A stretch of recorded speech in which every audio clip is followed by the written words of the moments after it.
morning, everyone. Welcome to the regularly scheduled meeting of the Board of Public Works for today, Wednesday, March 27th, 2019.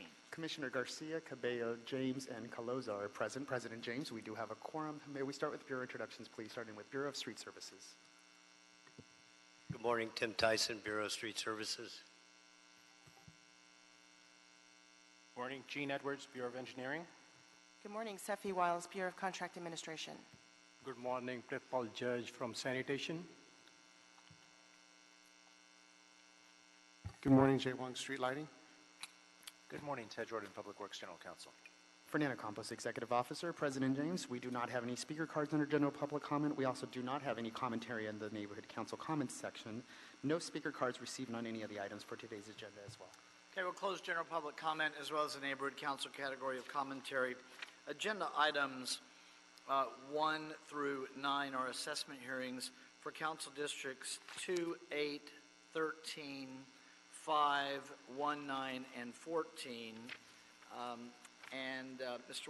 Wong, we have you on 1 through 9 for the notice of the date of the assessment hearings. Thank you. Items 1 through 4, 6, 7, and 9 pertain to lighting districts, which we are creating in conjunction with private development projects. Item 5 pertains to a lighting district, which we are creating in conjunction with an MTA-initiated project. Item 8 pertains to the Central and West Downtown Lighting District, which we are creating in conjunction with the Bureau of Street Lighting initiated LED conversion project. Only public parcels are impacted. No private parcels are impacted on this lighting district. Ballots for items 1 through 5 were mailed February 13th, 2019. Ballots for items 6 through 9 were mailed February 14th, 2019. Ballots for items 1 through 5 must be received by the City Clerk's office by next Tuesday, April 2nd, 2019. Ballots for items 6 through 9 must be received by the City Clerk's office by next Wednesday, April 3rd, 2019. We have not received any objections to this date on items 1 through 9. We are requesting the board to adopt and forward items 1 through 9 forthwith to City Council.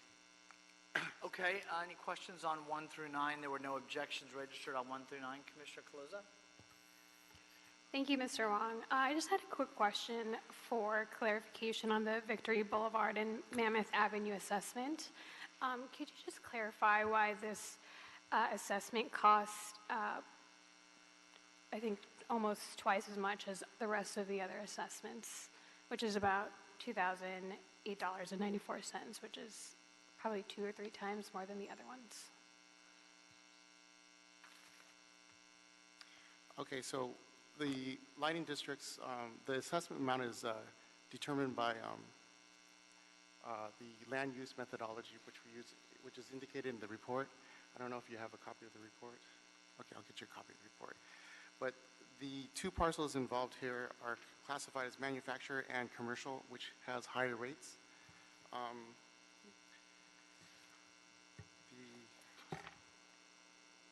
Excuse me.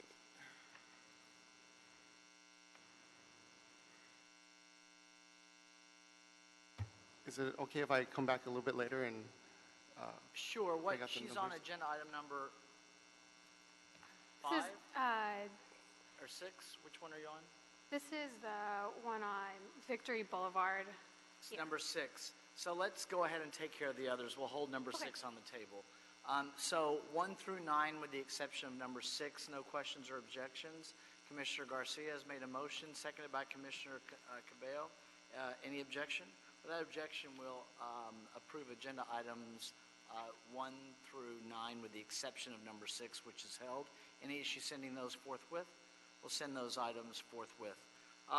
We have a presentation, a brief presentation this morning, a couple of them, but the 15th Annual Mediation Awareness Week. Mr. Drucker, before you guys head over to City Council, do you want to step in for a moment? Good morning, Commissioners. Neil Drucker, Bureau of Engineering. I'm very pleased to present the 15th Annual Mediation Day and actually 15th Annual Mediation Week citywide.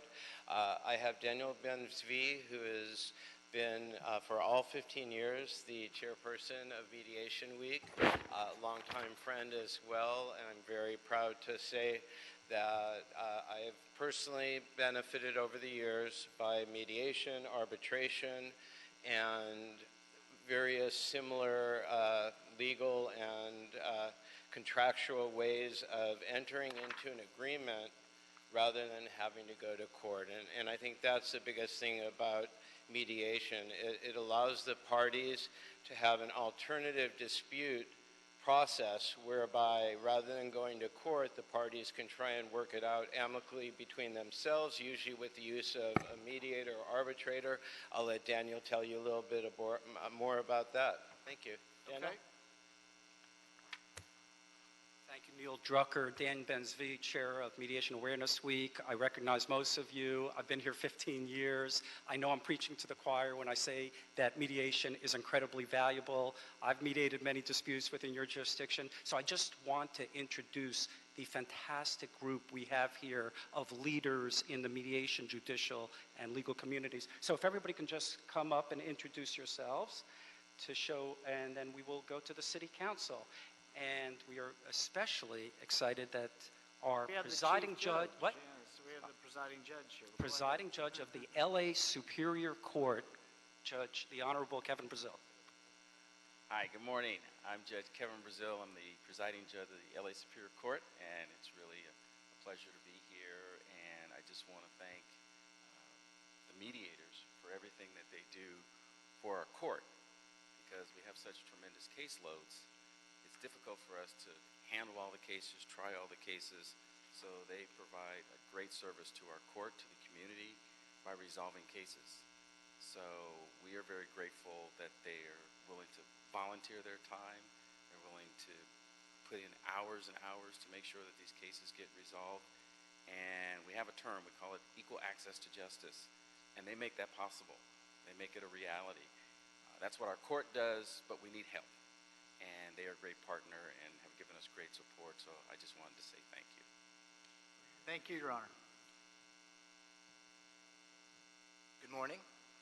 My name is Sean McCann. I'm the president of the Consumer Attorneys Association of Los Angeles. We have about 3,100 lawyers in Los Angeles that represent injured people through car accidents, workplace discrimination, product defect, and whatnot. We support the right to a jury trial, but moreover, equal access to justice, and mediation provides us with that opportunity to solve these disputes amicably between the parties and to get justice for our clients. I thank you all for listening. I thank you for your support, and to the judges, the court system, even defense counsel, and the mediators, I say thank you. Thank you for saying even defense counsel. Good morning, ma'am. Good morning. My name is Renata Valry. I chair the National Association for Community Mediation. We have 450 community mediation centers across the United States, Canada, and Mexico, and we have 17,000 community volunteers that we've trained. And we focus our programs and services for community-based mediation programming. So we do a lot of work with children. We do a lot of work with our elderly population, homeless, veterans. Right now we're partnering with JAMS, and we're looking forward to our new launch of our prisoner reentry and reintegration program. So mediation, I just want to leave you all with this. It is more than just conflict. Thank you. Good morning. I'm Tammy Jensen. I'm Senior Vice President of the Los Angeles County Bar Association. Currently, it's about a 10,000-member organization of lawyers throughout Los Angeles County and elsewhere. LACBA is a longtime supporter of mediation. We offer an attorney-client fee dispute mediation services throughout the county with volunteer mediators. We also are offering the necessary 40-hour training for mediators in order to get certified as active mediators. So thank you very much for having us on behalf of the bar. Thank you, ma'am. Good morning. I'm Marta Alkenbrock. I'm with the Association of Southern California Defense Lawyers. And I'm the incoming Secretary Treasurer. And I just want to let you know, in the last couple of years, we've been working in conjunction with the courts. We set up a program in which members of our organization, the ASCDC, the Defense Bar, and CALA, the Consumer Lawyers Association, and the American Board of Trial Lawyers, the LA ABOTA chapter, we all act as settlement officers. And to date, about 50% of the cases that have been ordered into this program have settled. That means we are providing a very valuable service to the courts and getting those cases that should be resolved, so then other litigants could have access to the courts. It unburdens the judges, and it's been a really great program. Thank you for having us here today. Thank you for listening, and thank you for supporting mediation. Thank you. Hi, good morning. My name is Andy Shelby. I'm the president-elect of the Southern California Mediation Association. We have 443 members, and our main focus is three prongs. One is we try to enhance the skills of mediators through our educational networking and services that we provide. We also support outreach in the local communities and the local schools, and we also try to shape the mediation profession as it grows and matures. And I'll just want to say one thing, some personal experience in mediations I've had in the local community, neighbor to neighbor, is get involved in things like, because you're public works, things like the barking dog, the tree going over, the wall next door, housing disputes, contractual things about neighbor building putting in a new house next door to somebody. And through mediation, we're helped to resolve those things and take a little bit of the workload off of you. So thank you very much for taking time of your schedule to respect this, what we do. Thank you. Now, thank you all for being here. I know you have to get over to council. I'll be brief, and my colleagues may want to say a word or two as well. Just something to say to all of you, in particular, Mr. Benzvi and our presiding judge, Judge Brazil. We actually feel like we're your partners. We spend a lot of time here at the Board of Public Works. We're kind of like 5 mini mediators in the sense that, as our Bureau of Engineering nods their head, we spend a lot of time in here trying to keep litigants here and not in your courtroom. We have a lot, lately we've had a number of tree removal issues that there's been threatened sequel litigation over. And as our city attorney is our witness, we've had a number of hearings here where we send the parties back out. It's almost like a mediation. We send the parties back out to get together again. We'll continue the item. Sometimes it's 5 days, sometimes it's a week or 2 weeks. They come back. They're a little closer. We send them back again. We've had as many as 10 hearings on one item to finally get resolution. That was an extreme case. We don't do that with every case, but when we sense that they're making progress, much as you do in the work that you're doing in mediation, then you want to keep the parties talking to get to resolution. And for us, it's a benefit because when you have a resolution, you have buy-in from both sides and the stakeholders of the council office and the community, and that's really important for us. So we feel like we are your partners in the mediation profession, and we really, really appreciate what we do. Although for the mediators and the professional mediators out there, I don't think that we're necessarily hitting your bottom line at all. But thank you all for being here. Commissioner Davis, in particular, Your Honor, it's great to have you in our chambers, and congratulations on your honor last month. Commissioner Davis. Thank you so much. Obviously, mediation is critically important to solving our society problems today. And I must say that this year we look forward to you coming every year, but this year you've outdone yourself and you've brought our presiding judge, Kevin Brazil, whom we are proud of here in the city of Los Angeles for so many reasons, in addition to the fact that he is from Los Angeles. But most important, it is really good to know that the Los Angeles Superior Court has a high value on the tool of mediation. And it could not be more reflected than bringing the presiding judge here to support the effort of how significant mediation is as a tool. I used to think that I liked arbitration better because we could get it over with. But I think that when we look back and reflect upon mediation as a tool, it is critically important because both disputing parties are a part of the solution. And when that takes place, then it's probably a more solid solution to some of the problems that we see today.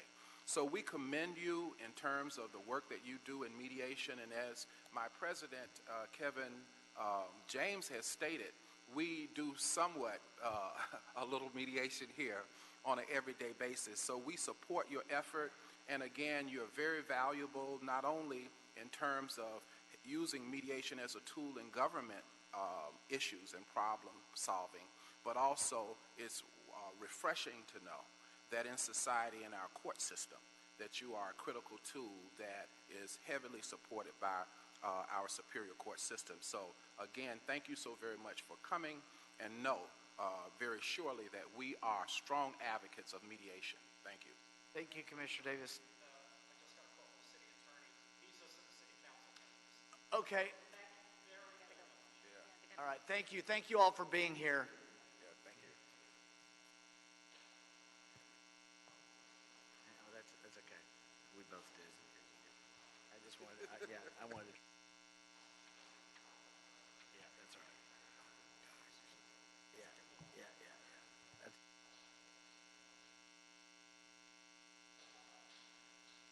oh, man. Let's go back and correct the record on items 1 through 9. Commissioner Caloza let me know that it was actually agenda item number 1 that we were that she had called on the table. So the approval would be items 2 through 9. Mr. Wong, are you ready to speak on the record about agenda item number 1 to Commissioner Caloza's question? Sure. Okay, go ahead. So with the attached engineer's report, the assessment, since she's new, I explained, the assessment costs are determined by what we call a land use methodology. So assessment cost is equal to the equivalent dwelling units times a benefit zone rate times any type of adjustment factor. So in this particular lighting district, we have 2 primary properties, and what really makes the cost go up is the primary is a multifamily resident unit with, give me 1 second here, with an acreage of 0.558, and if you look at the table, then you'll have an equivalent dwelling units of greater than 50 units as 9.5 times the benefit zone rate of $174.69, which creates an assessment for that particular property at $1,659.56. And if you use the same calculation for the second property, which is a commercial, you're going to get $349.38 for a total of $2,000. So it's the standard formula for all our districts. Okay, Commissioner Caloza? Thank you for clarifying, and sorry if it was a silly question. I just wanted to double check and ask why it was cost more. Thank you. Great, thank you. So let's call agenda item number 1 then. Commissioner Caloza's question is answered. Any other questions? So Commissioner Garcia has made a motion that we approve agenda item number 1, seconded by Commissioner Cabello. Any objection? Without objection, we'll adopt agenda item number 1 as well. Any issue sending number 1 forthwith? We'll send number 1 forthwith. Just some administrative items. Agenda item number 12, specifications submitted for board adoption and authorization to advertise for the invitation of bids in Council Districts 8 and 11 for the Glider Avenue and Wiley Post subsidence, Boeing Avenue and 78th Street intersection reconstruction, and 35th Street, 1913 Place between Gramercy and Cimarron subsidence. Estimate $692,247. Bid receipt date of May 1, 2019. Is there a second to my motion that we adopt agenda item number 12 forthwith? By Commissioner Davis. Any objection? Without objection, we will do so. Agenda item number 13. These are 2 items that have come back for signature. The mayor has approved and authorized the Board of Public Works on behalf of the Bureaus of Engineering and Sanitation to execute a supplemental agreement to the Master Cooperative Agreement between the City of Los Angeles and the County Metropolitan Transportation Authority for the sewer near tunnels on 4th Street for the Metro Regional Connector Transit Corridor Project. Is there a second to my motion that we adopt agenda item number 13 forthwith? By Commissioner Davis. Any objection? Without objection, we will do so. Agenda item number 14, also back for signature. The mayor has approved and authorized the board on behalf of the Bureau of Sanitation to execute the access permit agreements between sanitation and Los Angeles County Flood Control District for the operation and maintenance of water quality monitoring equipment for the coordinate integrated monitoring plans in the following watersheds: Bologna Creek, Los Angeles River, Dominguez Channel, and the Santa Monica Bay. Is there a second to my motion that we approve agenda item number 14 forthwith by Commissioner Cabello? We have a presentation, Mr. Red, for Loyola Marymount University and the Bureau of Engineering Partnership and Certificate Program for the first graduating class. Welcome, sir. I see Mr. Cirillo as well. Yes. Good morning, Commissioners. Ken Red with the Bureau of Engineering. I'm going to invite the graduating class and some other dignitaries up here, give you a brief background of this. We are thrilled to be here and to honor this graduating class. First off, I'd like to just announce and introduce to you who's here joining with us. You've already acknowledged that Mr. Cirillo is here. He was part of this. But I would like to introduce Dr. Nazmul Ullah from Loyola Marymount. He's the Associate Dean of the Frank R. Seaver College of Science and Engineering. He's also a professor in the Department of Electrical Engineering and Computer Science. We also have Dr. Jeremy Paul from LMU, who is a professor and graduate director and the interim chair of the Civil Engineering and Environmental Science Department. These two gentlemen were instrumental in helping us carry out this certificate program along with Mike. They kind of worked out all of the details, made it happen, and I'll give Dr. Ullah a few moments to speak in just a minute. I'd just like to point out that this program came about under the leadership of Gary Lee Moore, the city engineer, and Dr. Tina Cho, who is the dean of the Frank R. Seaver College of Science and Engineering at Loyola Marymount. They, much like your last presentation, kind of mediated. They came up with this idea, worked together, gave it down to Mike and Dr.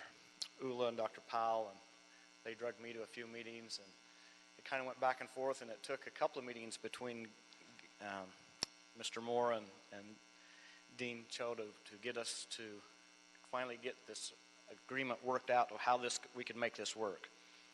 So what it really consists of, this certificate program, is the students had to take 3 separate master level courses in sustainability or water and wastewater. So a total of 9 units to receive the certificate. The partnership between the Bureau of Engineering and LMU provided a mutual benefit for both organizations. It benefited our employees because they could go back and continue their education at a quality university, and that would enhance our technical ability to be a great technical organization to lead the city of Los Angeles. And the university got to have their students interact with engineers who were in the field working and could ask questions. They sat side by side with them in the class. We started this out, the courses were given in the evening. You could either attend down at LMU on campus, or you could attend in the Public Works building through video conference. And they were live, you could ask questions. We started with some of that. I think it kind of worked out better that most of the people wanted to go down and be face-to-face, so that's a little better than video conferencing, but we're working on that as we're continuing we've just started our second round of doing that. I think one of the other benefits, and I want to embarrass Mike a little bit, is that he actually went in and was a guest lecturer and taught a couple of classes in sustainability on Envision. And so what a great opportunity for the college students to have an outside, someone come in from the outside and teach a couple of classes as part of their education. And I'd like at this point just to invite Dr. Ullah to say just a couple of words in his perspective from LMU, what they thought it was. But from the Bureau of Engineering, it's been a great experience. And then we'll get to the real thing, to honor the graduates who put in time and effort and studied and got passing grades. Ken, is this the first year for this? The first time you guys have done this? This is the first time we've done it. They did 3 semesters now to get to this point, but yes. Such a great idea. Go ahead. Thank you, sir. Thank you so much. Good morning, everyone, and thank you for allowing us to come here and with this excellent opportunity to hand the certificates to our graduating students. One of the things that we all should understand is that LMU is dedicated to educating the whole person. What it means that we should be bringing out graduates who can actually contribute to the society. And the best way to do that is we strongly believe that our engineers especially should have a relationship with, our students should have an engineering student should have relationship with working engineers, because it's a bi-directional things that they need to understand that how really after graduation life works. And our working engineers should also have a continuing education all the time to keep them updated, what's happening, and also contribute back to the undergraduate students and graduate students. So this idea is twofold, is that the engineers from Bureau of Engineers or any other organization should go back and get their training. And not only that, we like the senior engineers from these organizations to offer courses, just like Mike did. He didn't offer a full course, but we would like some senior engineers who have developed expertise in certain areas to offer courses for us. So we are open to that. We are really, as an organization with very little bureaucracy. So we want to make sure that both sides benefit. So, and lastly, I'm really proud of this group of students or engineers, because I don't know whether you understand it or not, that going back to school after working for a few years is a major, major challenge.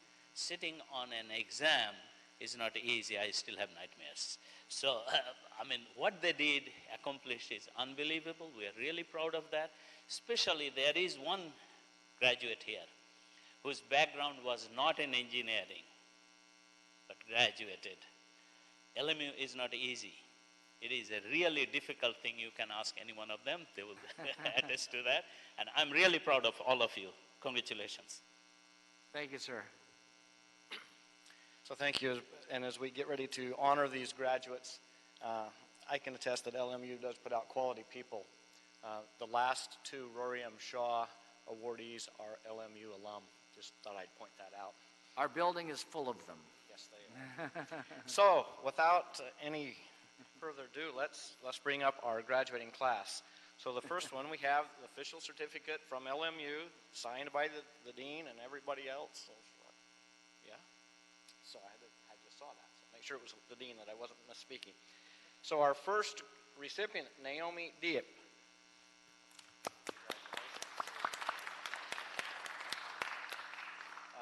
Rochelle Dunca. Got it in order? Okay. I'll just apologize now if I miss anybody's name. Ibrahim Hafiz.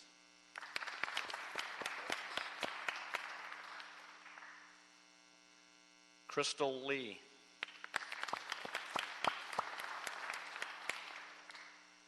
Elena Lopez.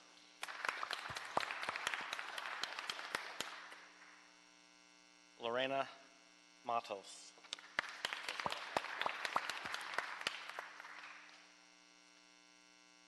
Tanat Satidkit. Did I do that okay? Okay.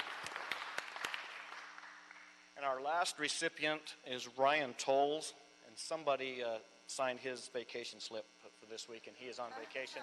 That would be me, but I will make sure that he gets his certificate. And again, congratulations to these students. They worked hard. It was not an easy. These are graduate level courses, and as Dr. Ula said, they're not easy. So congratulations, and we are now just starting our second certificate program with students taking classes this semester. Thank you, Ken. What a great model going forward. We'll start with Commissioner Cabello. Thank you, President James. Congratulations to all of you. This is amazing. I mean, it's a really innovative idea for the Bureau to partner with one of our local universities to continue professional development. It's something that we don't do enough of in the city, but learning is a lifelong process, and especially fields like engineering sustainability, which is science is always changing. Climate change is real after all. We really want to make sure that our folks are doing the most they can to keep up to speed with that. And I'm especially heartened to see the majority of this first class being women. It's really amazing. So thank you and congratulations to all of you. Thank you, Commissioner Cabello. Commissioner Davis. I want to commend the Bureau of Engineering in terms of the collaboration that we have with Loyola. And I think that this is not only a great asset to the city of Los Angeles, but also to the region in terms of being able to have this continuing education for practicing engineers.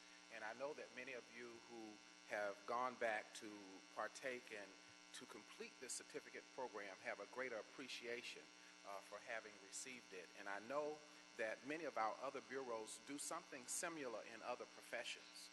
But we know that probably one of the most dynamic professions in the Bureau, in the Department of Public Works, is engineering. And that when we look at the work that we do, engineers are at the center of that. So to that end, I am so pleased, proud, and extremely supportive of this relationship. And I think that it will serve us well for many, many years to come. And again, congratulations. Thank you, Commissioner Davis. Commissioner Caloza?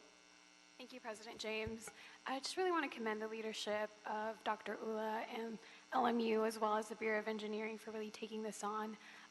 It's exciting that this is the first year that this is being completed, and I think it could be a really great model for future partnerships and really expanding this into other areas. Thank you also to Vice President Cabello for pointing out that this is a majority class of women taking the certificate program, and I think that's so wonderful to see, especially in March, since it's Women's History Month, for you guys really taking the lead on this. Lastly, I just want to conclude in saying that, this is really where we should be expanding our workforce in terms of thinking of green jobs and how we, transition the jobs here in the city of LA to what's going to be, really relevant and needed in the future. So thank you. Thank you, Commissioner Caloza. Commissioner Garcia. Thank you, President. I'm going to be brief, but I just want to say thank you to the leadership, with Gary, Red, and Mike over there for putting this program together and taking the time out of your regular job to actually put this together. So thank you for that. And LMU, thank you for taking, Bureau of Engineering into and embracing it at LMU. I just have to say, Mike, a special shout out to you. You're like a Superman. During the day, you're an engineer, and at night, you're a mentor/professor. I didn't know that, so congrats on that. And I just want to say, for all the the folks taking, take a look at those folks that are in leadership positions that have graduated from LMU. I just want to acknowledge that Norma, the director of BSL, is also an LMU graduate, and that's something to aspire to. So congratulations. You have a very nice career ahead of you. Please stay with the city because we need great engineers. So thank you very much for all of this. Great. Thank you, Commissioner Garcia. And really just thank you all for going the extra mile. This is a great program, a great partnership, and a great model, as we've said. I would like to take just a brief recess for a photograph since everybody has those fancy certificates from LMU.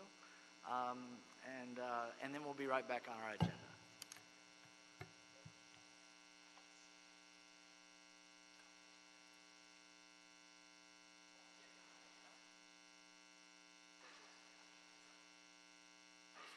Oh, of course. No, this is great.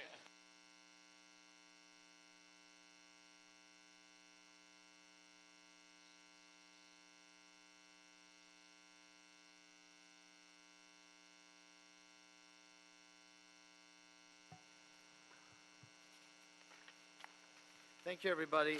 As soon as we're back online, we will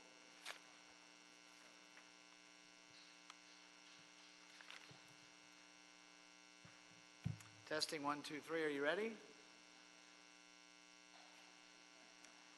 Wow, we're recalibrating the city here.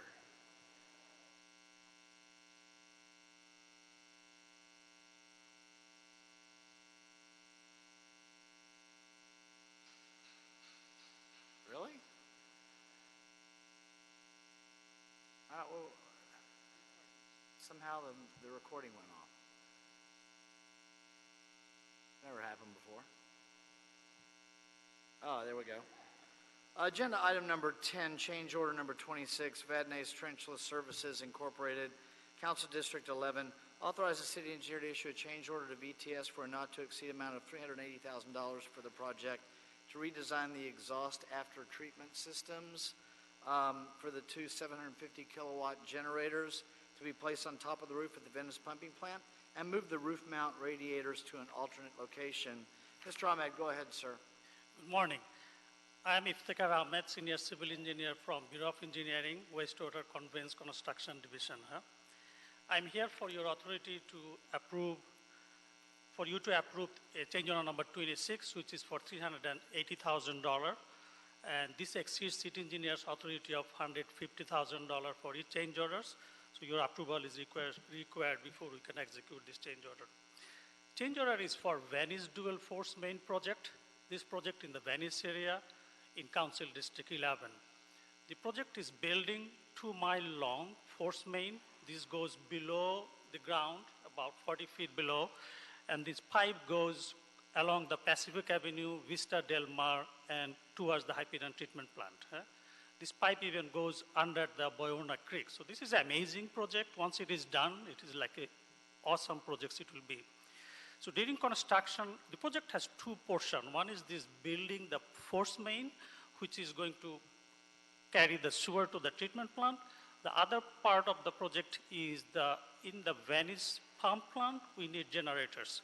So we are installing 2 generators, in fact 3 in total, but the 2 is for this change order. So these generators have an after-treatment system, which is pretty much like a sophisticated piping. It's like a car exhaust system, but it cleans the air.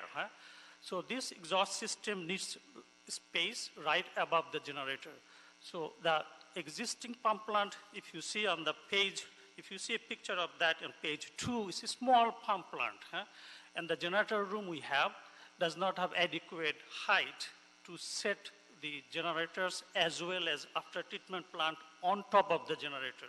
So we had to redesign it. So we redesigned it. Our CM team is amazing. They found a solution very quickly, and we found an alternate system that could go on top of the roof. So now the after treatment system is on top of the roof and is doing the great job. It will be once it is done. The design has been done. We have the new systems will be ordered once the change order is approved, and we are requesting your approval for this change order. Thank you, sir. We'll start with Commissioner Cabello. Thank you, President James. I'm just a little confused, sir, as to why it states in the board report that the actual available space in the generator room is less than shown in the contract documents.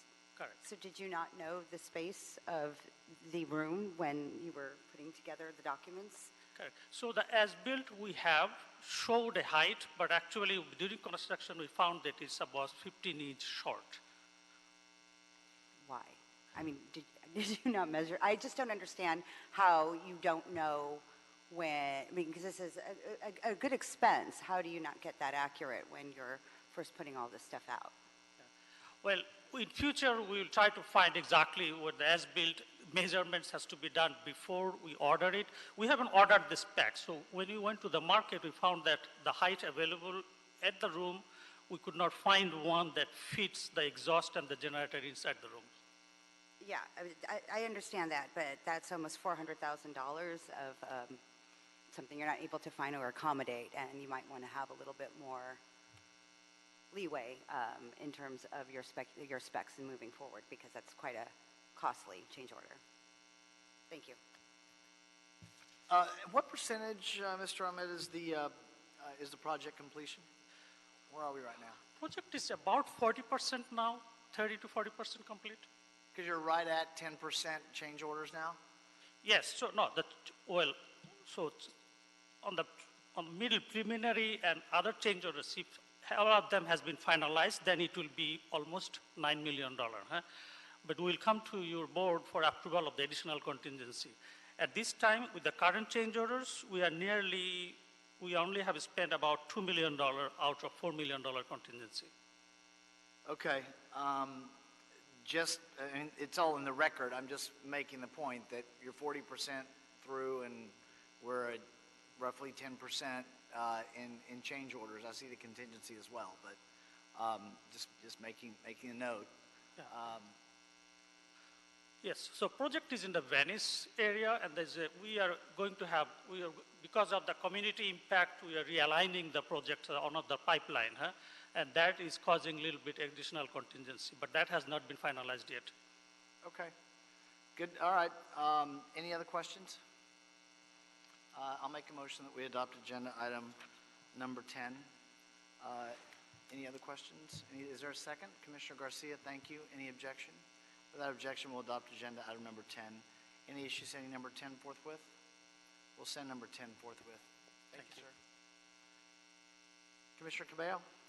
Thank you. A point of personal privilege, commissioners and staff, we have here today with us in the back the German Marshall Fund, Marshall Memorial Fellows. They're coming to us from everywhere around Europe, from Croatia to Spain and other countries as well. And just a little bit, and you'll forgive me for reading straight from my phone, about the Marshall Fellows. It was created in 1982 to introduce a new generation of European leaders to the United States, and it prepares leaders from both sides of the Atlantic for transatlantic relations. And we have many alum in the city, including our very own Edgar Garcia and Dr. Linda Lopez of the Mayor's Office as alums of the Marshall Fellowship, so please join me in welcoming them.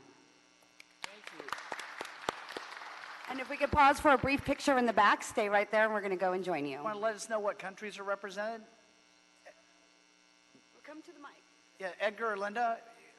Why don't you introduce them and everyone introduce themselves and come to the mic?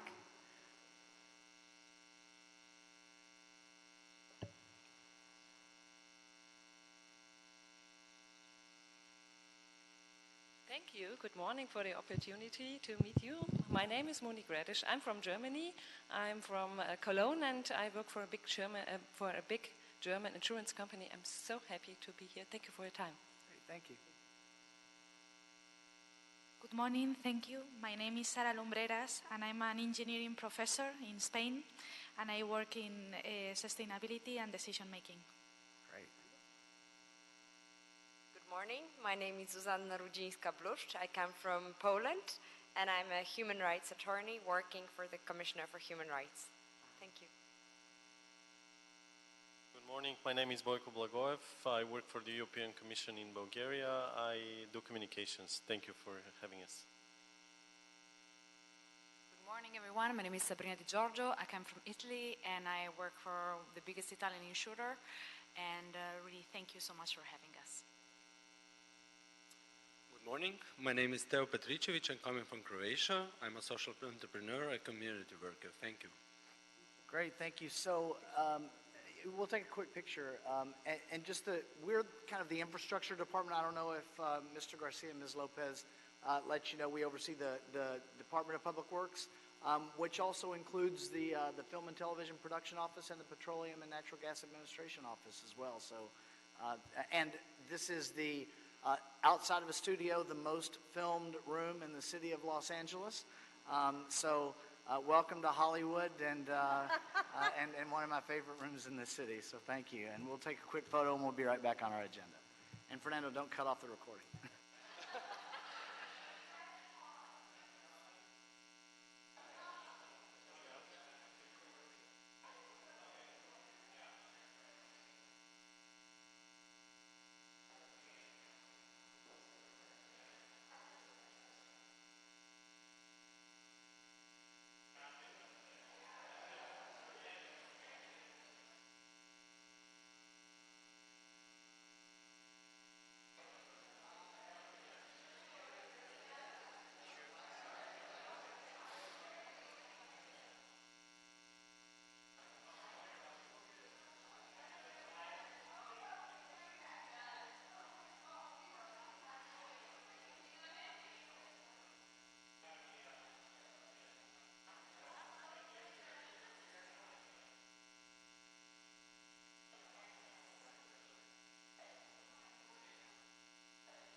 Thank you, everyone. We have,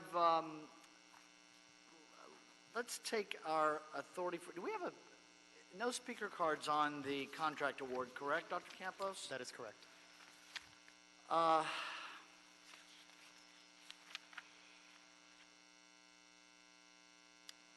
It's a first low bidder. Let's take agenda item number 11, Council District 8, 74th Street Sewer Rehabilitation, Unit 1, Van Ness to Western. Recommending that the board declare JR Pipeline the first low bidder to be the lowest responsible bidder and award JR Pipeline a contract for the project for $9,344,965 and authorize myself or two members of the board to execute the contract after approval as to form has been obtained from the city attorney. Mr. Jensen, how are you? Good morning. I'm Brad Jensen. I'm the division engineer for the Wastewater Conveyance Engineering Division, Bureau of Engineering. I'm here this morning for the 74th Street Sewer Rehabilitation Unit 1 project. This project will rehabilitate 4,715 feet of 54-inch sewer pipe. This project will also replace the existing maintenance holes and add new maintenance holes for future operation and maintenance. The project's located on Van Ness between Slauson and 62nd, and on 62nd between Van Ness and Western. The bids for this project were received on December 12th, 2018. We received 4 bids from this project. JR Pipeline was the low bidder at $9,344,965, which is 7.36% above our city engineer's estimate. Based upon the range of bids submitted and the review of the bid from JR Pipeline, staff believes that this bid is reasonable. The project included the local business preference program. JR Pipeline is a certified local business enterprise. This project also required a minimum subcontracting of 25%. JR has pledged a percentage of 25.28%, so they've met that requirement. The project was also advertised under the Business Inclusion Program. JR has pledged 0.23% MBE, 0.7% WBE, 38.15% SBE, 0.7% EBE, and 23.29% OBE. JR Pipelines worked on numerous contracts for the City of Los Angeles and contracts issued by the Board of Public Works. No significant or unresolved problems in inspection, contract compliance, or bidder responsibility has been experienced by the Bureau of Contract Administration. This project does also include a project labor agreement, so they will also have to comply with that program. Therefore, staff recommends that the board declare JR Pipeline to be the lowest responsible bidder and award JR Pipeline the contract for this project. Okay, thank you. Any questions at all? We did not have any bid protests on this, correct? No, we did not. Okay, I'll make a motion that we adopt agenda item number 11, seconded by Commissioner Caloza. Any objection? Without objection, we'll adopt agenda item number 11. Any issues sending 11 forthwith? We'll send 11 forthwith. Thank you, Mr. Jensen. We have an authority for expenditure, Total Air Analysis Incorporated, Sanitation, and the Office of Accounting are requesting board approval and execution of an authority for expenditure in the amount of $17,650 to pay for source testing at various landfills pursuant to South Coast Air Quality Management District regulations. Ms. Flores. Yes. Good morning, commissioners, bureau representatives, city attorney, and executive officers. So my name is Tanya Flores. I am one of LA Sanitation's engineers that oversees our closed landfills. Just to give you a brief background, the city owns and operates and maintains 5 closed landfills. I present to you today because we're requesting $17,650 for annual emission source testing fees at Lopez Canyon landfill.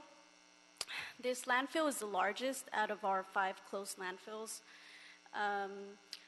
It is required for us to source test the flares that are placed at this landfill because we have to comply with our permits that are given by South Coast AQMD. So again, we are requesting $17,650. This is an increase from the ongoing contract. We were able to only complete 3 testings at 3 other sites, which are Gaffey, Toyon, and Sheldon. So we are still missing testing at this site. So that concludes my presentation. Thank you. Hi, thank you, Ms. Flores. Any questions at all? Commissioner Davis.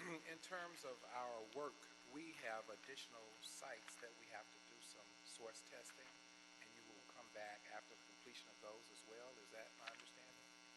So we submitted an AE initially before this one, and that was to source test 3 different landfills, but we didn't have enough money to source test for this other site, which is Lopez Canyon. So we are increasing that contract amount. That's what this is for.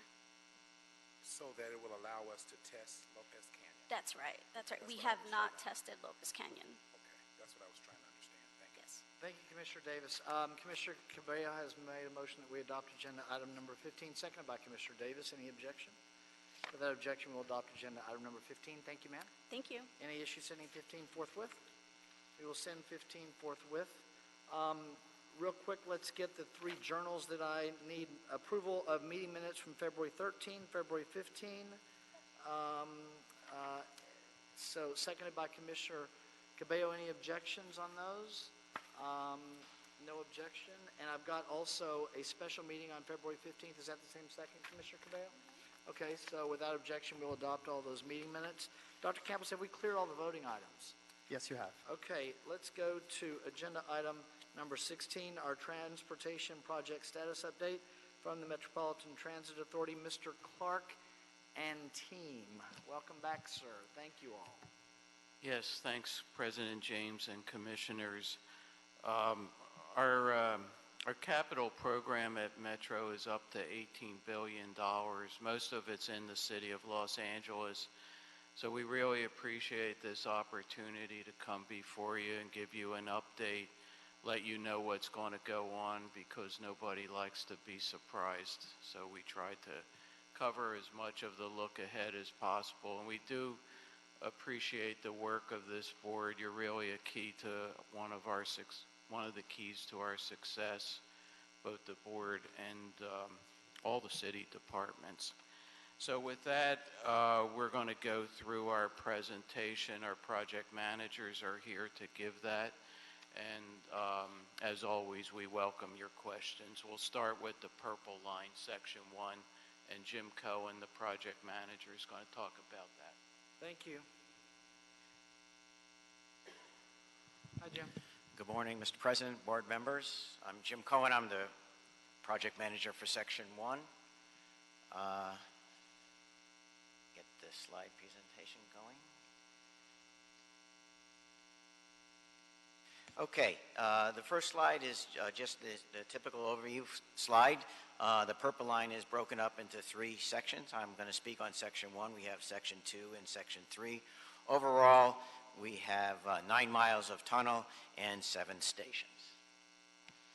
Section 1 is just a little under 4 miles with 3 stations. Again, we pick up where the existing purple line ends at Wilshire Western, and the last station or last work for section 1 is just within the city of Beverly Hills at Wilshire La Cienega Station. 3 stations, like I said, just under 4 miles. Our final design, we're 100% done with design. The overall project progress is standing at 46%.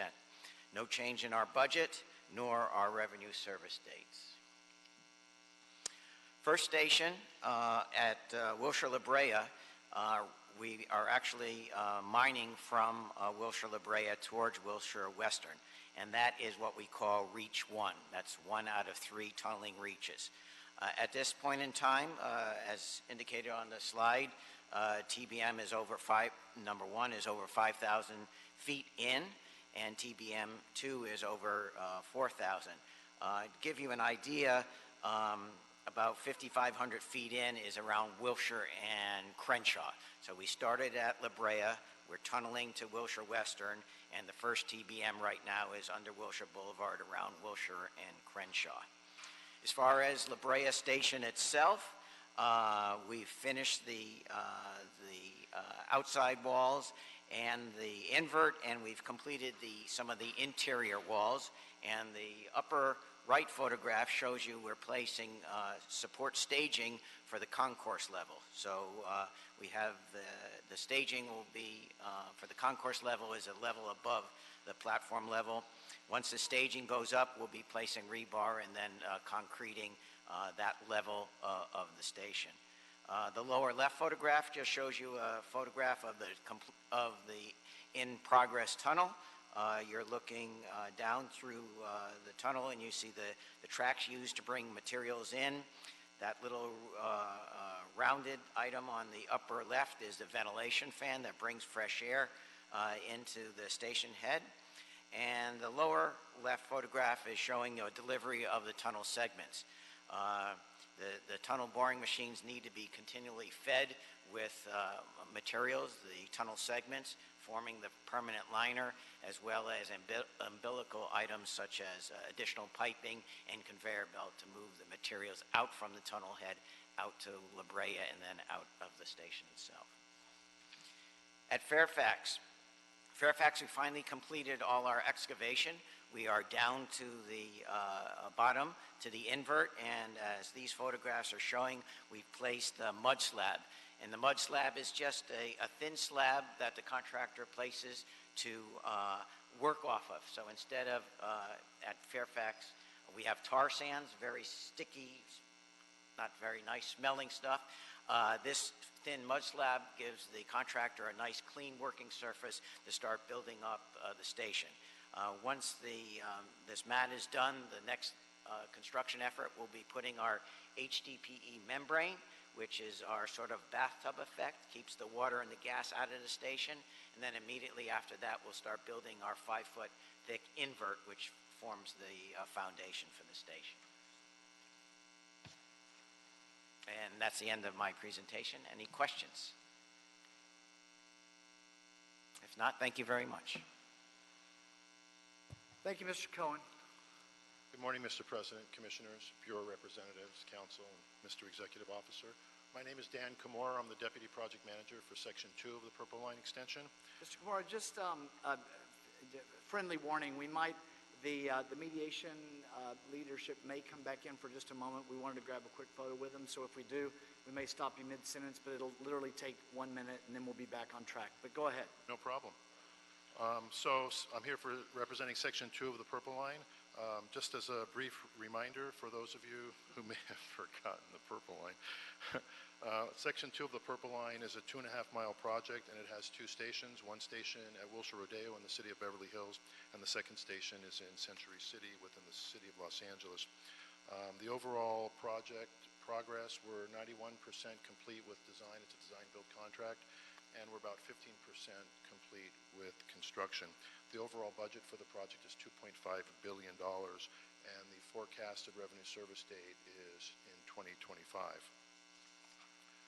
The next slide is an aerial view of Century City, and the white shaded areas on the slide depict where construction is currently occurring and will continue to occur. In Constellation Boulevard, the main white shaded area, that's where the station will actually be constructed underground, and the station entrance will be constructed at the northeast corner of Avenue of the Stars and Constellation Boulevard. To the right of the slide, there are some white shaded areas. We're using that area for construction laydown, and those properties consist of 1940 Century Park East, 1950 Century Park East, 2010 Century Park East, which is behind the existing AT&T phone switching station, and what was an existing surface parking lot at 2040 Century Park East. Now, what's not shown on this slide is a construction zone just to the north, just off of the slide at the top of the page in Santa Monica Boulevard, where we're developing the currently landscaped center median of Santa Monica Boulevard into a bus layover area for Metro buses during construction. The next slide, excuse me, I really want to go through the pictures, but the words. We're developing the muck bin area on the white shaded construction staging areas where I talked about previously to service the tunneling, which is proposed to start later this year. I think around December is when we're proposed to start at this time. We had to demolish the parking lot behind the AT&T building, the existing AT&T building. We worked closely with AT&T to coordinate that. That was completed at the end of last calendar year, and we just turned that property over to the contractor for their use during construction. And we're planning to have, excuse me, a TBM unveiling ceremony in June at the site. And there's a picture on the next slide, and I'll show you what we've got. So the pictures in the upper left, that shows the contractor developing the muck area, which will service tunneling, as I mentioned, which will happen later this year. At the lower right, it's sort of a zoom out of the same area. You'll notice the white, sort of the white fencing or the white wall. That's the sound wall that encloses the site. And it's also the boundary between the city of Los Angeles and the city of Beverly Hills. And in the lower left, the picture just shows the existing barricades which close Constellation Boulevard, which we have a nice picture of on the next slide.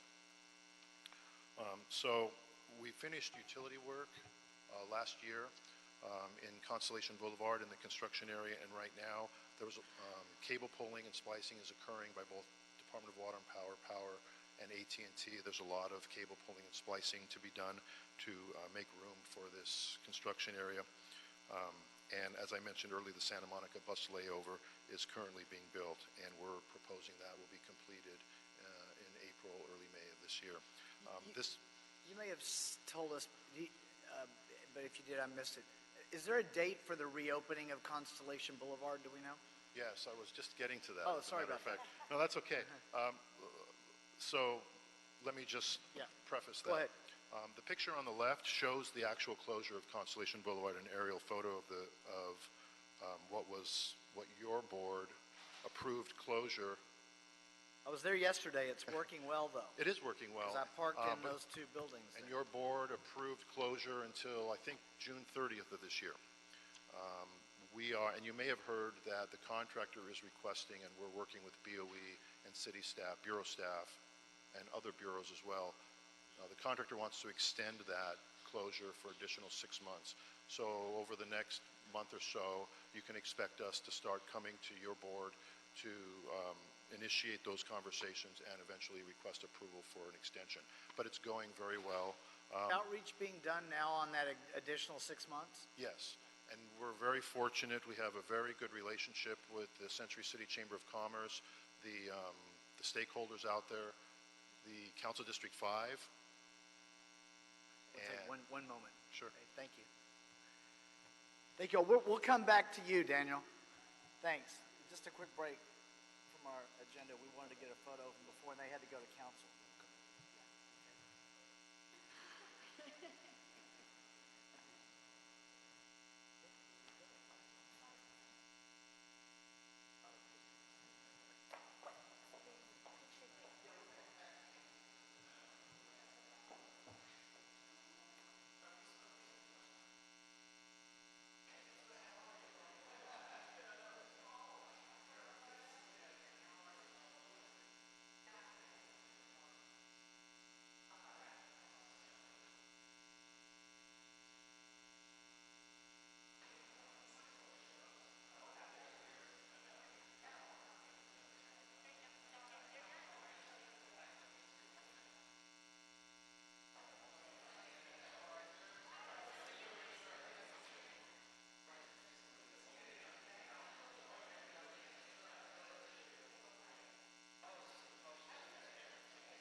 Jackie Lacey. Oh, sorry.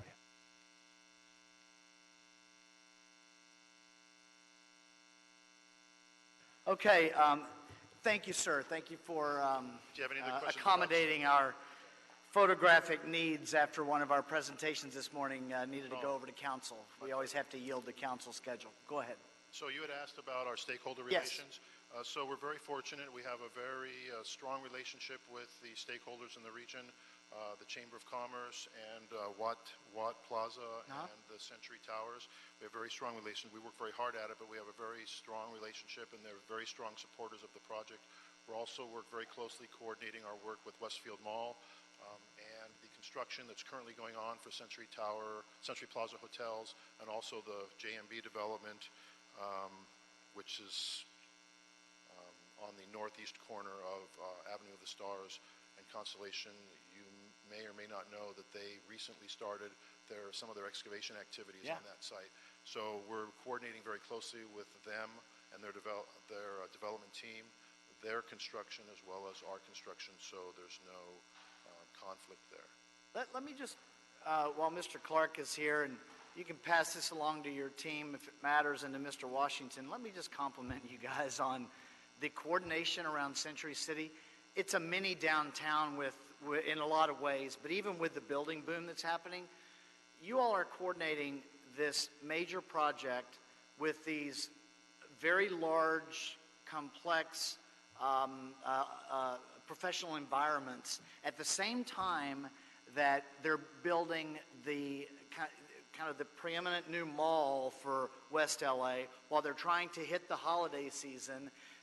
The redo of the crown jewel of the historic Century Plaza Hotel at the same time, while new buildings are being built, new apartments are going in, new projects literally across the street in Beverly Hills, and you guys are building a subway at the same time.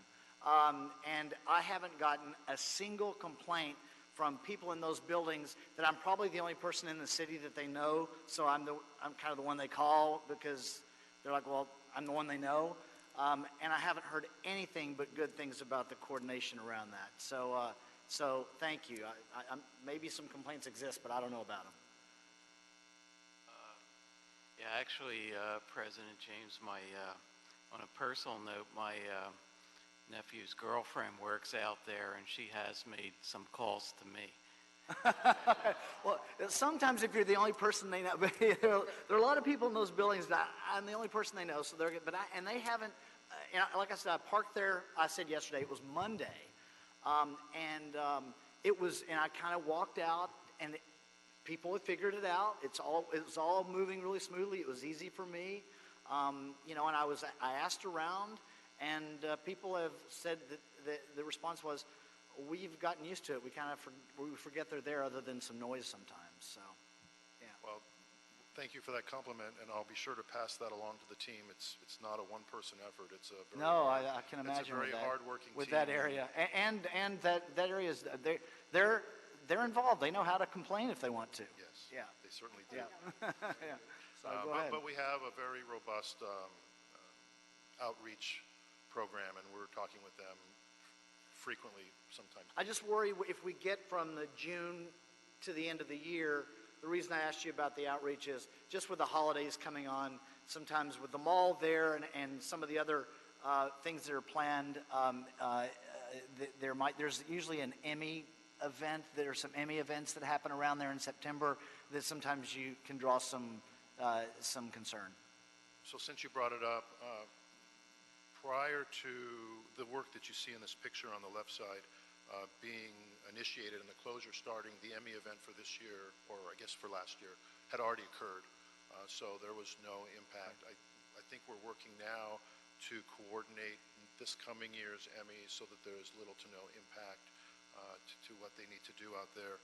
With respect to with the mall and the holiday period, we have a contract requirement in the contract that the contractor does not get to use Constellation Boulevard between Avenue of the Stars and Century Park West during the holiday period, which is Thanksgiving to just after New Year's. So we coded that into the contract, and we worked with Westfield when we were writing the contract to get their concerns and their hopes and dreams for the work.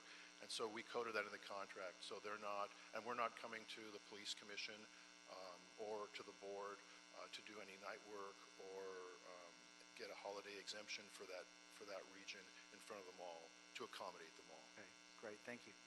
And one last thing I'd like to show you on this picture, on the picture on the lower right, I know we talked a little bit about the tunneling, but what you see, that's the 2040 surface parking lot, which I talked about was our staging area.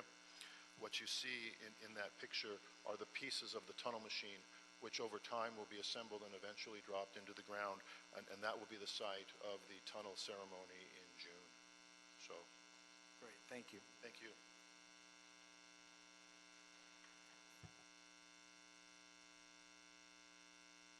Good morning, President James and Commissioners. The next section is Section 3, and this is the remaining 2.5 miles for the Purple Line extension. So this extension is approximately 2.5 miles with 2 stations, one at UCLA and one at the VA. And the LIPA project budget is approximately $3.6 billion. On the next slide is our update, and our tunnel contract, we recently issued our notice to proceed in January. The contractor is still doing early administrative work, and they have started the design and coordination with various agencies, including city departments, LABOE, and LADOT. They're also preparing for field investigations, but at this point they don't have shovels in the ground. Our other contract, the stations contract, you may have heard that we recently went to our board, and we are able to award that contract subject to FTA's approval of a full funding grant agreement. And currently the work that we have that's going on in that area is our advanced utility work. We have the advanced utility relocation contract, and that's approximately 76% complete. And then we have other third-party relocations, which includes LADWP, and currently we're working with cable pulling and also a joint trench that has Verizon and Frontier. So that concludes my update unless there's any questions. Thank you. Nice to see you again. Thank you. Any other questions?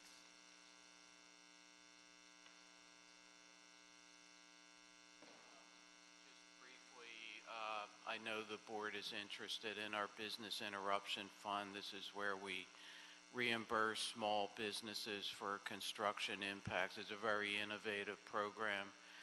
You could see the numbers there. Paula Sandoval from our BIF group is here to answer any questions you might have. Okay. On that.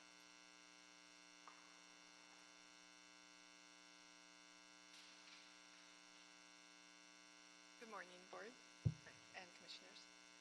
So I'm Paula Carvajal, and I am the manager of the Business Interruption Fund. And what we have here today is information about the awards that have been provided so far for the Purple Line Section 1 and 2.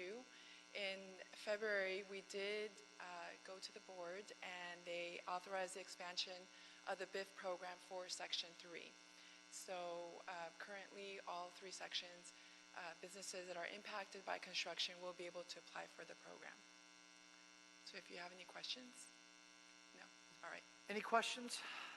Anything remarkable that we should know from the last oral report to today, last quarter to this quarter, Rick, at all?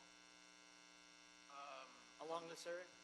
On the Purple Line, no. The big thing is the award of the tunneling contract for Section 3. And obviously we're tracking the full funding grant agreement so that we can award that final stations track and systems contract. We feel very confident in it, in that the acting administrator from FTA was out here to visit. 2 months ago? Yeah, about 2 months ago. We took her into the Regional Connector project, and it seems like everything's a go. FTA has a lot of process to process one, and it just takes some time. But Purple Line is a go, and our commitment is it will be open by the Olympics well before. Some of the other projects, Regional Connector, Crenshaw will still go through. All our projects are rapidly evolving, and I guess with that, I'll ask Gary Baker, the Regional Connector Project Manager, who you know very well, to talk about that project. Mr. Baker, welcome back, sir. Good morning, Mr. President and Commissioners. Yes, I'm glad to provide you an update, and project is rapidly evolving. On the first slide here, the kind of changing metrics we talk about every quarter as the project progress. We're up to 55% and 11,000 jobs that are created. So as you know, this is a project 1.9 miles that connects the Gold Line with the Blue Line and the Expo Line at 7th and Metro. 2 new stations and 1 replacement station. So turning the slide over to the next page, the just kind of a virtual pictorial walkthrough of the project. Beginning in Little Tokyo, well, this is just a segment of our tunnel that shows kind of the representative progress there, and tunnel's looking very nice, and we're rapidly advancing the completion of the concreting work within the tunnel. The next slide is the Little Tokyo Arts District Station. The picture on the right is all under the Alameda and First Street Y, this large structure underneath the street, which is kind of removed from the public view. But you can see, and this is just a very small segment of the work that's going on down there, but you can see the high level of activity. And so this work will continue to be the driving critical path on the project, which we'll get to here in a little bit. So very pleased with the progress that's picking up on that at that site. The next is the historic Broadway station. This is a second between Spring and Broadway. And you can see again just the high level of activity. We've completed all the utility work several months ago, and we're now focused on structural concrete work. So that's advancing very well. The most interesting thing at that station is on the next page, and this is the what you've heard us call the SEM cavern, or sequentially excavated cavern.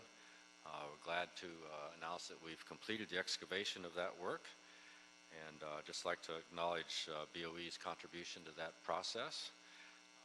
So the 2 photos there show you may remember there were some intermediate walls that were there previously, though those have been completely removed. And so next step then is to do some waterproofing and then some structural concreting to kind of finish that cavern up. So this is the area where we have a crossover entering our station. It's a key operational component of the project, very important. Glad to have this behind us, and this is also kind of critical to advancing the project on the balance of the work. So thank you for your support in that effort. The next slide is the Bunker Hill Grand Avenue Arts Station. Again, just kind of a representative picture of some of the structural concreting work that's continuing. And so this is the second level you see here. This is a very deep station, and so we're working our way out of the hole, if you will. So also pleased with the work that's going on at this site. And then finally, the Flower Street project. This is from 4th down to 7th and Metro, about 1,400 feet. This is a picture of the tunnels at the 4th Street area. You can just see the rebar and everything that's going in there. So we're nearly complete with the excavation down at between 6th Street and the tie-in point at 7th and Metro. We hope to be finished with that in about 2 months, and then do some tie-in work to 7th and Metro location. And then what will remain is just similar concreting work like this for that whole reach underneath the Flower Street. So we're going to see a lot of activity there this summer. And then finally, I'd like to just talk about some upcoming street closure requests that you'll receive from us later this year. It's going to focus, as we talked about that Y structure early on in the presentation. This graphic shows it's a station very small in the bottom left-hand corner there, but the Alameda, First Street, and Temple Street location It's where the Gold Line intersects with the new Little Tokyo station. So we have a lot of work at Temple Street, currently the Temple Street crossing of Alameda, and then also we're going to be reconstructing the street at First and Alameda. And so there are going to be some street closure requests that we'd like to make. And I'm just kind of giving you a heads up that later this summer we'll be coming forward with that. Now this was the critical path on the project, but we also recognize there's a lot of key things we have to coordinate with here, including the fire department there. So we're already engaged in discussions there for access and emergency vehicles and first responders. So more details to come on that. And then the final slide, I believe, well, first of all, let's talk about the public outreach. We just continue that activity this year. We've had some already 30 updates. We've had continued, social media, a lot of outreach on social media, and get a lot of input from that. We've continued to do the advertising for the small businesses under our Eat, Shop, Play program.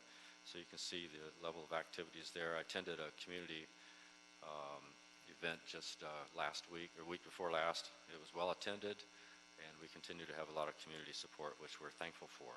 And it's a product of a hardworking construction outreach team that we have.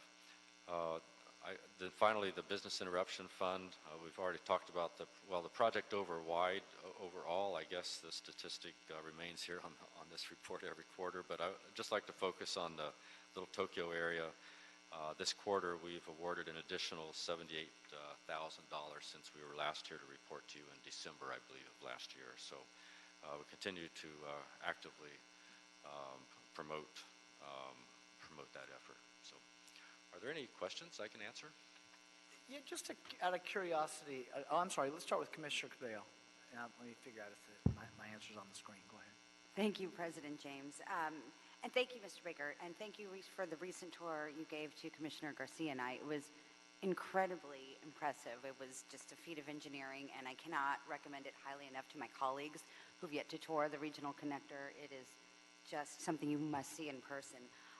That being said, just a quick question on the Temple Street closure. When you say fall of 2019, how long do you project that to be? Is it in the entire, say, 3 months of fall, or is it TBD and you'll know more when you come back to board for the I will know more request? then, certainly. Okay.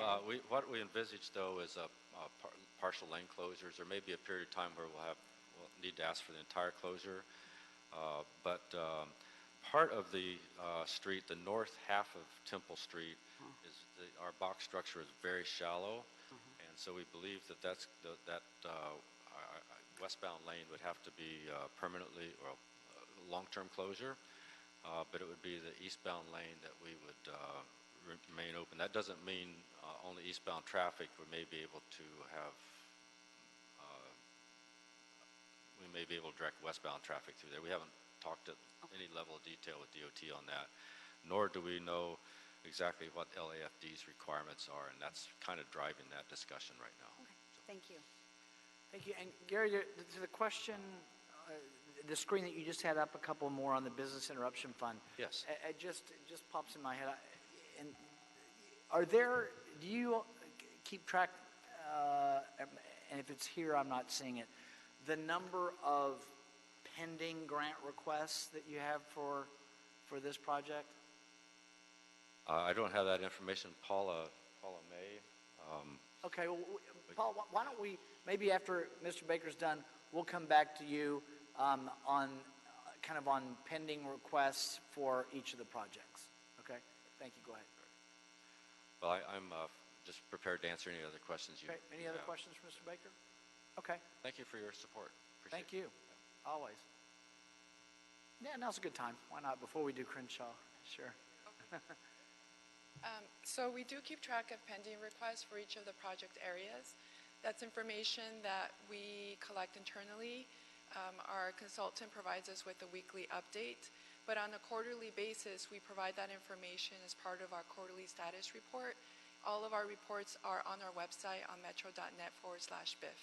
Okay. And we recently just uploaded the most recent quarterly report, which is for quarter 4 of calendar year 2018. And do you keep the, I'm sorry I'm unfamiliar with it, but are the pending requests kept as a metric of a percentage, or is it just of the total request, or is it just the number of pending requests that exist? How is that data kept? We usually collect it by the number of pending requests. So we do show the number of applications that have been submitted, and then there's a breakdown in terms of those requests or applications that are pending.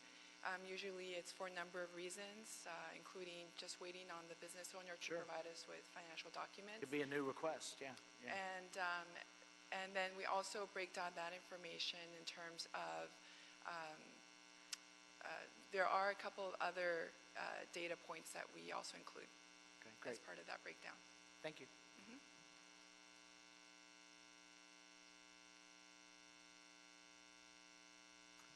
Good morning. Is it still morning?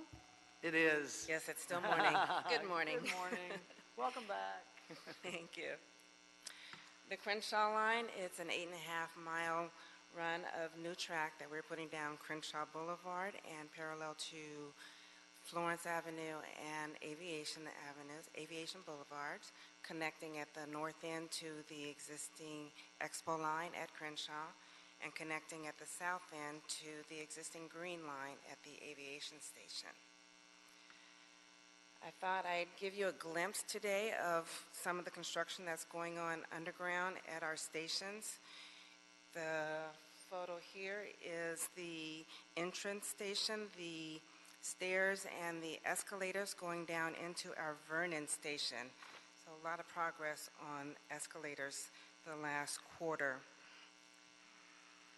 Next photo, once you get underground, we have a series of rooms that we call our back of house support facilities.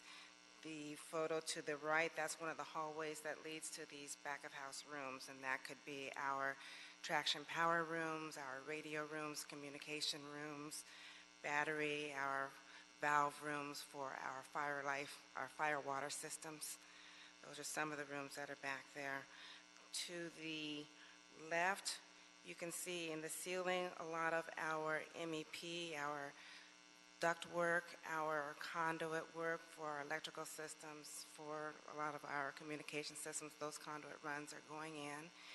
And we're finally seeing, it may be hard to see in this picture, but the grids for our drop ceiling. So by the time I come back next time, we'll see our perforated steel panels that are going in for our ceiling system. So we're making progress, getting closer to the end. The photo on the left, this is just installation of some of our emergency walkways that run the length of the tunnels. The photo on the right, we are constructing our elevator shafts. This is in anticipation for delivery and installation of our elevator steel, our elevator rails, hopefully over the next 3 months. And then by the end of the summer, we should start seeing some elevator cabs coming in. These two photos are of our UG3 structure. This is the structure running down the center of Crenshaw Boulevard at the south end of Park Mesa Heights. It takes us down Crenshaw. I hope I said Crenshaw, not Central. This structure takes us down Crenshaw Boulevard, and at 67th, we make a right turn and turn onto our old Harbor subdivision land that we purchased from BNSF back in the 90s. So the photo on the upper photo, this is installation of our waterproofing, and all of our underground structures, every single underground station and the underground tunnels, we wrap them, we like to say we wrap them like a burrito in the waterproofing membrane, and that's to prevent any water intrusion, seepage into our structures.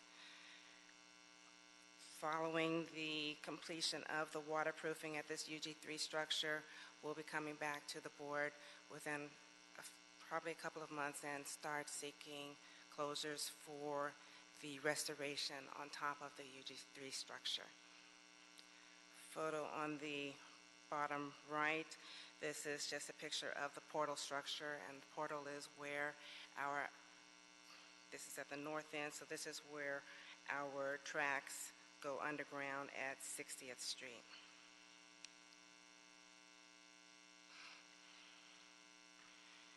Coming back above ground, I've shown you some of our at-grade stations. The upper photo, this is just an installation of, or doing a mock-up of some of the light work and electrical systems going in the at-grade stations.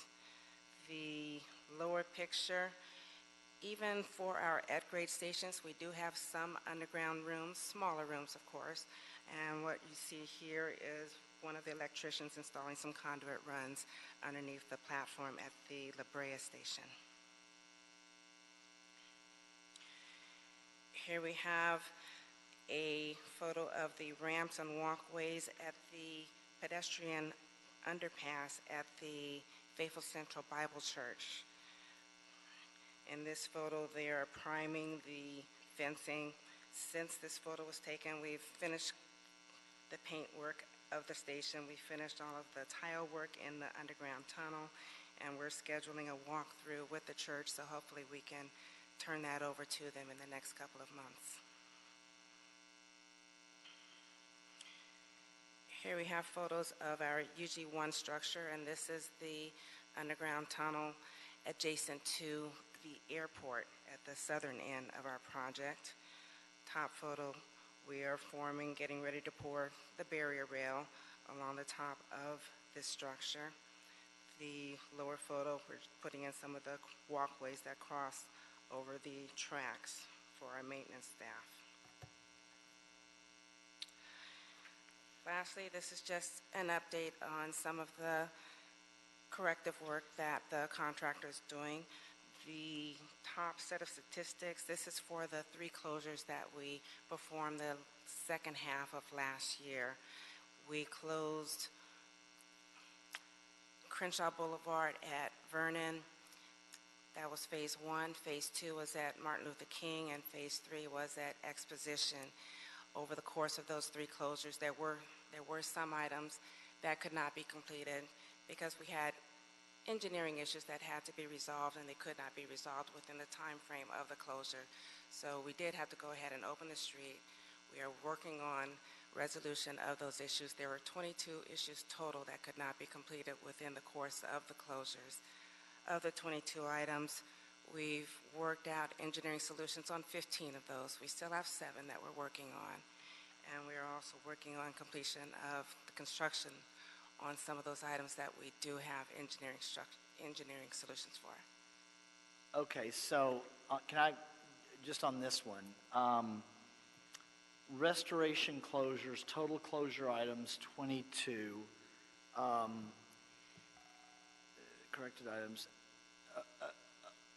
So my question is, and I may be jumping ahead, although I know you have Business Interruption Fund next, but I wanted to get a kind of a status of the progress on the correction list that we've discussed here before, the punch list items. And I know that we have, and this is what grabbed my attention on you referenced the restoration closures, but I know that we have some upcoming closure requests as well. So if you could talk about those 2 items, and sorry if I've messed up your order there. So you want to hear more about the closure request or the status of the corrections? Both. Okay. The closure request, the one that's currently on the hot plate, I believe is for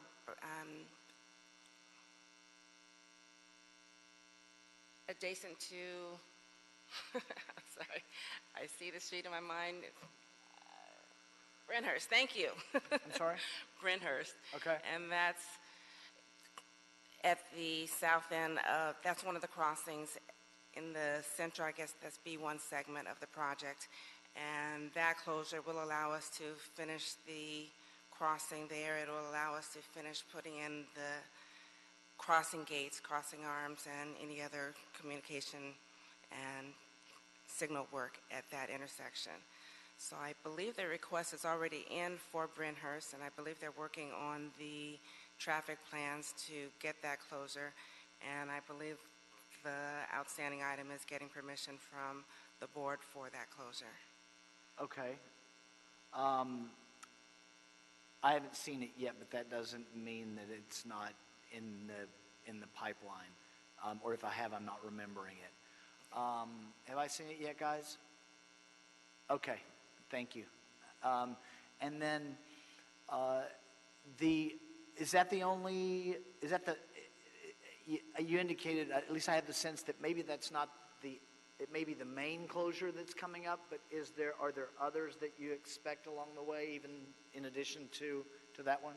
There are others that the contractor would like, and that would be along the UG3 structure. That's from 60th through 67th for the restoration and backfill of that structure.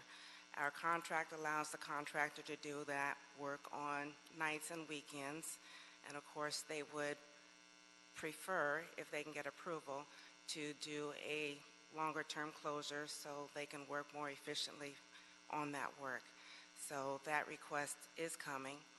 So nights and weekends means longer term, because it's nights and weekends, and it's not during the day.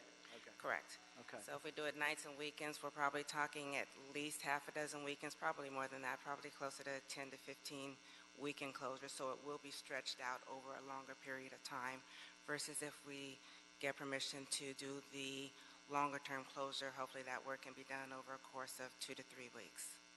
And then, okay, is that a cluster of closures, or is there, how many are related to that night and weekend work?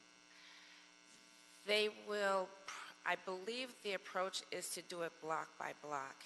And Larry, if I'm wrong, feel free to correct me. But I believe the approach from the contractors is to do it block by block. So they'll look at 60th to Hyde Park as one block and backfill that section, then move to the next block and then to the next block. Okay. And not close the entire stretch at once. That's the last approach that I'm aware of. Any other closures that are worthy of note today? Those are the major ones. Okay. And then regarding the correction list, it's been called punch list, correction list. There's this list of items that we've, and by the way, thank you to your team and the folks that took me and is Diego here from the mayor's office? Okay. A group of us went out in a school bus approach we all had on our bright orange vests and did kind of a walk of some of the items on the list. Thank you for taking the time in doing that. You're welcome. Are we making progress with the contractor on those items? Yes, we are making progress on those. There are two different lists. One covers the civil items, the flat work, and there are about 400 and 425, 426 civil items, and that covers the entire stretch of Park Mesa, so from 48th Street down to 67th Street. The second list, another 102 items. Those are traffic signal, street light items. The priority for the contract right now is the civil work and getting those civil items completed. Of the 400 items, the contractor has already completed about 100 of those. I think 110 of those items have been completed. They're looking at getting at least a third of the way through the list by the end of April, and hopefully getting through the entire list by June. Those are their projected timeframes right now. And we are getting some closures of these items, because what I recall from an earlier discussion, and I don't remember if I think the discussion was here at the board, but we've also had it offline as well, is that one of the challenges was that there would be progress made on some of these items, but we didn't actually get to close them. Have we gotten to the point where they're actually starting to close some of these things out so we can mark them off? We have closed, we did a walk with ConAd last week, and we closed about 20 of the items there. And for some of the items, as they looked at them, it was determined that a correction and a repair was not necessary, and they were able to accept some of the items as constructed. So we are starting to close some of the items off. There were some items, a large group of the items where the fix by the contractor was to smooth the surface and to get rid of the uneven panels. They've done that work, however, it's a little too smooth, so they're going to go back and roughen it up a little bit so that when it gets wet, when it rains, we don't have slipping hazards. So they're waiting for a tool to come in, and that should have come in this week. And once they go back and rework those areas, we'll be able to knock off quite a few, about 75 or 80 of the items are related to that. So they are working on it. We are Thank you, ma'am. progressing. Commissioner Davis. Yeah, I wanted to, I don't know if I should have let you finish to go through the business interruption fund, but I wanted to. Sorry we interrupted you along the way. Okay. That's quite all right. You want to finish the business interruption fund? I just have some clarification points about 3 of them. So I'll let you finish business and then I'll ask you what they are. On the business interruption fund, we have awarded 500 grants so far to businesses along the Crenshaw corridor, and those grants went to 188 different unique businesses for a total value of $11.3 million. Great. So I want to reflect back to the segment B1, Faithful Central, and that is the fence, and you're going to turn it over to them. Now, when you say you're going to turn it over to them, what kind of activity will be involved in that with Faithful Central, and as far as having access to that? Well, they have property on both sides of the tracks. South of the track are their administrative offices and their parking structure, and I think they have another building for teaching and training. North of the tracks, they have their where they hold their church services.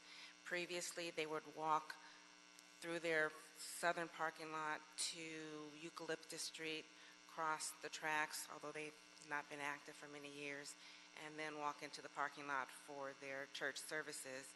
With the underpass, they can go directly underneath the tracks from their administrative offices and parking to their building for the church services. And the turnover process is we finished most of the work, and we just need to do a walkthrough with them and check any punch list items, make sure they're happy with everything, make sure the gates are functioning properly so they can close it out and they do not have people inhabiting the gates at night and over the weekends. And I think they had to basically alter their operation until we finish construction, basically. no, they haven't, because they've still been walking along the street for many, many years. So they have not altered their process during our construction. We have been utilizing maybe a dozen parking spaces for the construction, but that's the only effect. But they do have a large parking structure right behind their administrative offices, so it hasn't stopped them from operating the way they normally do. Then the other issue is I've heard the term 400 items, and then I heard the term 200 issues that were not complete. Now, can you distinguish for me what are we talking about when we talk about 22 issues that have not been complete specifically? The 22 issues, those are related to the 3 long-term closures that we did last year between June and Thanksgiving. The closures at Vernon, MLK, and at Expo. And these are the items in which we are working with the Bureau of Contract Administration and, I guess, engineering. And Correct. To resolve these with the prime contractor, which is Walshay. These are some of the items of the 22 that we're discussing. Is that correct? Correct. Now, did I understand correctly that we have pretty much resolved 16 of those 22, and that we have approximately 7 unresolved? Is that pretty accurate? Well, for each issue, each of the 22, usually there was an engineering reason why we could not go forward. What we had in the approved plans was not working and was not fitting the conditions in the field. So we had to sometimes go back and reinvent the wheel and re-engineer the process for those issues before we could construct the fix. So of those 22 issues, we have come to an engineering resolution on 15 of them. There are still 7 issues where we do not have an approved engineering resolution yet, but it's in the works. Contractor is working closely with Bureau of Engineering to resolve those last 7 issues. But once we have the approach approved by engineering, we can then construct it. the 15 items that we do have an engineering approach approved. They have completed 3 of them, completely sold off and bought off and accepted. I believe 3 or 4 more are under construction now, and hopefully we will get through that list over the next 30 to 60 days and get these items off the books completely. Sure, it looks like we've made some reasonable progress I on believe our so. challenge from the last quarter's report. And obviously, MTA has been intricately involved as a supervisor in moving this agenda along. And so for that, we're grateful for that, and have hope that the remaining task that we have before us will enjoy the same level of supervisorial support as we seek to reach those goals. The other thing I wanted to find out, in terms of our destination with this particular Crenshaw line, is a goal of this line to go to the airport? It will not go into the airport, but we are constructing a station at 96th Street. That will be a shared station with LAWA's with the LAWA People Mover project. The bottom level, ground level, will be platforms to the Crenshaw line. You take an elevator or escalator to the upper levels, and that's where you board the People Mover. And the People Mover will then take you directly into the airport. So in fact, the Crenshaw line will connect to this 96th Street line that will go directly into the airport. Yes, I'm not sure what law was calling it, but it is at the intersection of Aviation and 96th Street. So basically, I'm just trying to understand the destination of the Crenshaw line. It goes directly to this operation that goes into the airport. The destination for Crenshaw is to connect a north-south corridor, is to provide a north-south corridor connecting at the north end the Expo line and at the south end the Green line. The next to last or second to last station at the south end will be that 96th Street station. So this Crenshaw line will get you to this connector, what will we call it? Automated People Mover. So, but it gets you there. Yes, it does. It gets you to the People Mover. Yes. And the People Mover is our tool that gets us into the airport. Correct.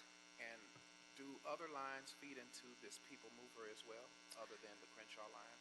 Are there on other areas of town a line that feeds into it, or is the Crenshaw line the only line that feeds into it? The Crenshaw line's the only rail line. Part of this station is a major regional bus facility. If the board would like, maybe at our next update, we can give you a very brief presentation on this new station we're going to build. It's a separate project from Crenshaw, although Crenshaw did a lot of enabling work, but it's a fantastic station. Mayor Garcetti and our board pretty much insisted that this station be done to a very high architectural standard that the rest of the People Mover is, because it's the gateway to Los Angeles.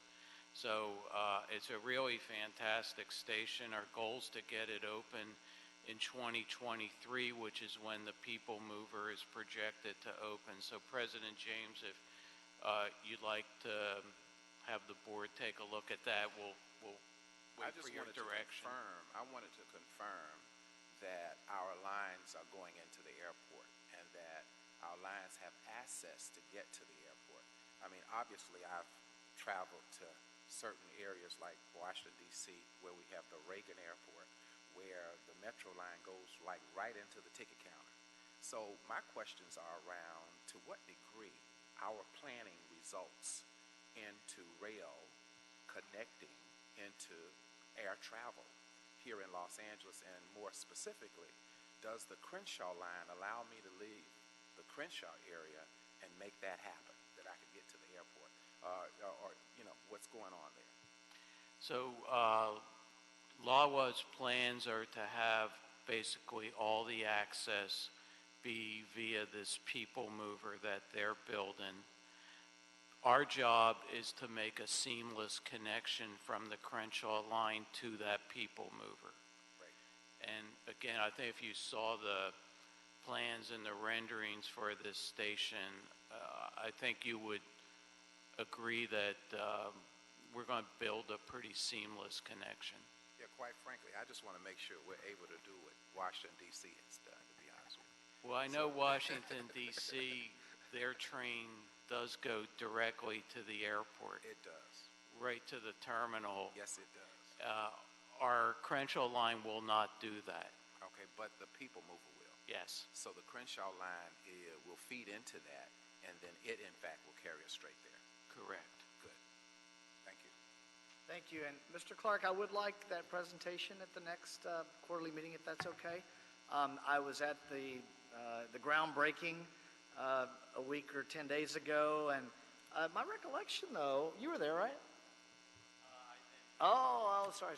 Well, my recollection was that the mayor, since he leaves office December 31, 2022, I heard some commitments from folks on the stage that it might be a few months early to 2022. I'm glad you let me know that. So. It was all in jest, but well-intentioned. So I think it was, we'll get there if we can. But the mayor kept saying that every time he stepped up to the podium.